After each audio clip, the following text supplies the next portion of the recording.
Lagi rame masalah bandara ilegal di Morowali, di mana hal ini disampaikan oleh Menhan kita, Pak Syafri Samsudin, bahwa beliau mendapati ada sebuah bandara yang beroperasi di Morowali tanpa kehadiran aparatur negara di sana. Ini adalah kebocoran kedaulatan negara kita.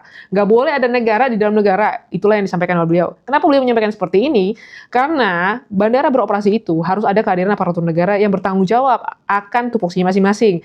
Orang imigrasi untuk jaga, ngawal, mengawasi warga negara asing yang keluar dan masuk, orang bea cukai yang ngawasi barang keluar dan dari negara kita, dan juga harus ada orang Kemenhub yang tanggung jawab masalah ETC.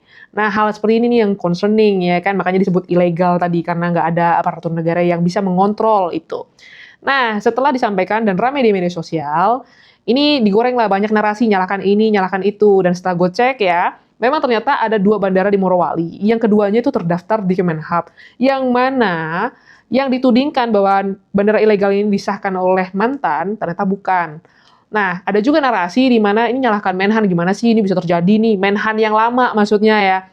Nah, ini di sini kita harus pinter, belajar memahami tupoksi. Nah, tadi gue kan udah nyebarin tuh ya, imigrasi itu tanggung jawabnya Kementerian Hukum dan HAM. Masalah bea cukai tanggung jawabnya Kementerian Keuangan. Kalau kita bicara masalah di situ Kementerian Perhubungan, dan bagaimana izin daripada bandara itu juga punyanya Kementerian Perhubungan.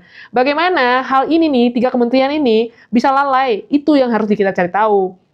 Bukan sibuk framing ke sana kemari. Dan sekarang ke depannya setelah kita mencari tahu tanggung jawabnya kenapa bisa lalai, bagaimana kita lihat sikap pemerintah kita sekarang dalam menanggapi masalah ini. Nah, ini presiden yang udah disampaikan oleh Menteri SDM itu nggak mau toleransi, bersikap tegas. Ya selama ini juga Bapak Presiden ketika ada permasalahan selalu bersikap tegas ya. Cuman memang pembenci aja sih yang selalu buat narasi ini dan itu.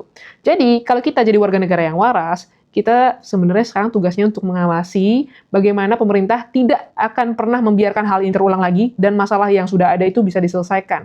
Itu yang harus kita awasi. Jadi ya balik aja, mau jadi warga negara yang waras atau mau jadi warga negara yang simpan benci doang sama mantan.